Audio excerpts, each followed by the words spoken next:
This video segment discusses over-diversification and remedies to repair a situation where a firm is over-diversified. If you remember from a prior conversation that we've had in this course, there are two ways to diversify, one of which is via product diversification, be it related or unrelated, and the other is via geographical diversification, which could be going global, for example. This video segment applies more to the product diversification end, although you could certainly argue how it would apply to the geographical segment as well. In order to understand this, we have to go back to the beginning and see why a firm would diversify in the first place. Why would Gatorade diversify away from a very successful product into their new product called Prime, which is targeted towards the elite or would-be elite athlete in training? It's a bit of a gamble. It's quite a bit of a line extension. It's quite expensive to do so. But the reasons for Gatorade, like they might be for any other organization who finds themselves in need of diversification, is that it reduces risk. And while I said this might be a risky venture, you would ask yourself, risks of what? And the risks of what are keeping everything in one place. In general, go back to portfolio theory, which we talked about a few segments ago, you don't want to bet everything on simply one product, because one product's life cycle could end abruptly. There's other things that could happen that could jeopardize your current industry if you stayed in only one business. You want to diversify away that risk. Many companies want to diversify for the reasons of just growing, for corporate growth. And other industries, or other companies in other industries, like Kodak company, who was in traditional film for a long, long time, had to diversify into cameras, printers, inks, and the like to get out of a unattractive industry or a dying industry and try to find its way into a more attractive one. And I think the same is true with Gatorade, trying to diversify away from what is already a successful product, being its traditional line of sports drinks, but into a line which seems to be a higher growth segment of the sports beverage industry. You may also remember that diversification in the corporate sense is based on portfolio theory with a very big difference. The difference is this: when you apply diversification to an organization, what we think in strategy is that there's this inverted U relationship. In other words, there's some optimal point of diversification for profitability, and that is because you're diversifying away a degree of risk. However, if you over-diversify, then your performance is going to suffer. And so, again, we call this as an inverted U relationship. And the question that needs to be answered is, why is it that there's some point in which continuing to diversify could actually decrease performance or profitability for an organization? In other words, why are there diminishing returns? And that's the question we need to answer right now. The first answer to the question is that there's a dilution of a topic we call dominant logic, and that will be covered on the next screen about exactly what I mean by dominant logic. What I can cover on this screen is that when you diversify an organization, you are dealing with control costs. And the more you diversify, the more you increase your control costs. Control costs refer to IT that's necessary to track multiple business units. The more you diversify, the higher your control costs will be, the more information technology needs there will be to keep up with what's going on in each one of these new business segments that you've diversified your way into. And these control costs are actually very tangible. They can become very expensive, and they're real costs. For example, and we'll look at Sara Lee a little bit later in this video segment, but Sara Lee, of course, started as a bread and pie company. And Sara Lee diversified into a number of different areas over time, many of which we'll talk about later in this segment. And then the more it diversifies into various business segments, you can see that there's a whole lot more information that needs to be tracked. There's a lot more governance that needs to be applied to the organization. This is not the entire Sara Lee organization, but the point should be clear. As Sara Lee diversified over time, and it did in the 80s and 90s, its control costs increased significantly. What's probably of primary importance to the matter at hand is this dilution of dominant logic, which I said I'd get into on the next screen.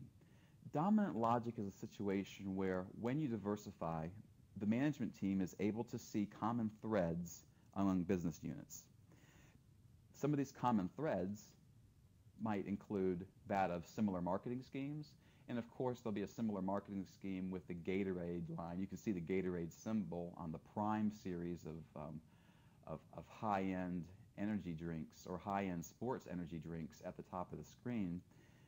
Maybe there'll be commonalities in distribution channels, which of course there will be, although I understand Gatorade is going through some higher-end stores like GNC to push its Prime Elite Athlete series of sports performance drinks.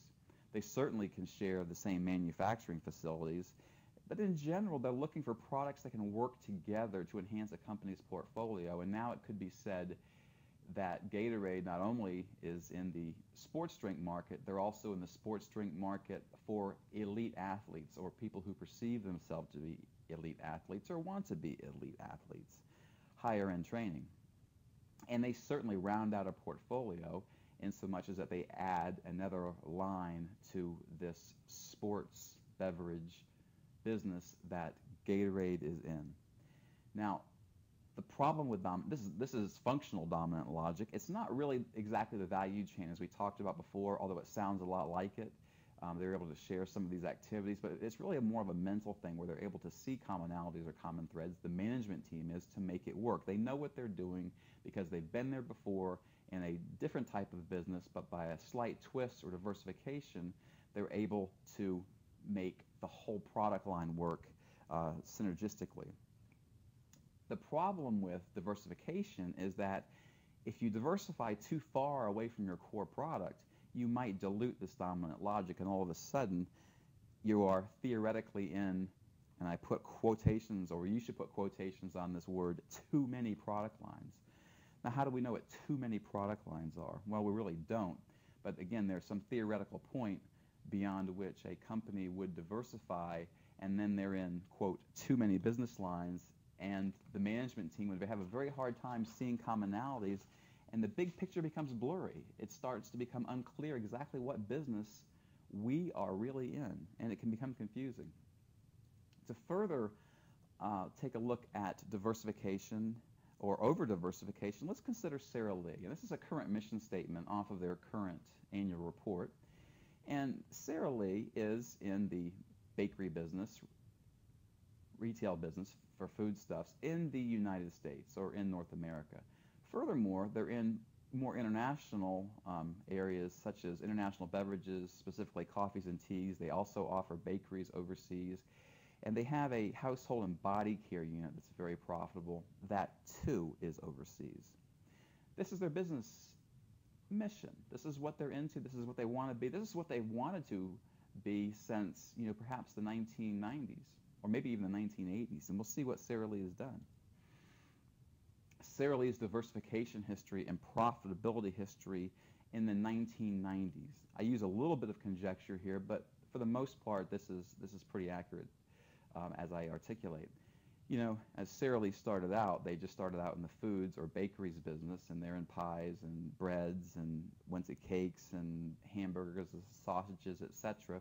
They started to diversify, and so their profitability also increased by virtue of diversifying away some of the risk of just being in bread, for example.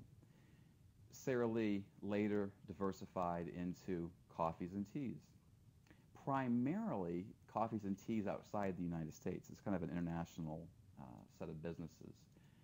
Sara Lee's third step in their diversification is into household and body care, and the Sanex line is a very big line overseas as well. Now, this is, as stated on Sara Lee's mission statement, what they want to be in. And it's primarily, if you could tie dominant logic around this, it's in household products, mostly foods, but also in European household body care types of products. I guess the common thread would be still products for the household, or convenience foods or convenience products for the body. Now, over time, especially in the 1990s, Sara Lee further diversified, and they got into the Hanes business, which is Playtex and Bally, etc. And it didn't do much, if anything, at all for their profitability or their stock price. Sara Lee also went into leather goods, and their performance probably suffered a bit, or did suffer a bit, especially in minds of their stockholders. They're wondering, where are we going? What are we doing here? Sara Lee acquired the Mark Cross company, which was leather goods, briefcases, etc., and also the Coach line of purses and handbags. And Sara Lee also diversified into a product of European tobaccos, a segment of European tobaccos, and its performance or stock price further suffered.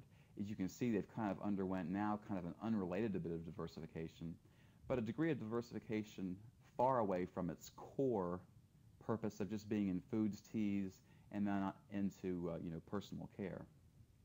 They're into a clothing and apparel now, and tobacco, and maybe these things don't work together. Maybe they blurred the dominant logic. I don't know, but suffice it to say, the stock market was not pleased with the degree of diversification that Sara Lee was in, and their performance suffered as well in terms of overall profitability, being in what we think ad hoc were too many product lines. So what do you do to repair a company that's deemed to be over-diversified? Well, the answer is refocusing, which you may recall from a prior module. Refocusing, if you'll remember, is reducing your offering through divestiture. In other words, you're going to sell businesses. You got to sell some businesses. And the question to the managers are, what business segments should we eliminate? And you think about that for a moment. What should we eliminate? Why are we over-diversified? How are we over-diversified? What's drugged down our performance, or what's drugged down our stock price and the perception of the stockholders? What has done it? Probably the most logical business segment to eliminate are simply those that just don't make any money. Suffice it to say, those that would be the first ones that go. Now, in the case of Sara Lee, I think they were all money makers for them to some degree, although they might have been taking away the incremental monies they could have been making in their core products by virtue of diversifying way far away from that which was their core business. You want to get rid of business segments that dilute dominant logic, that fuzzy up the picture, that make you wonder, what we're really doing, what our core businesses or should be. Are we involved in too many product lines?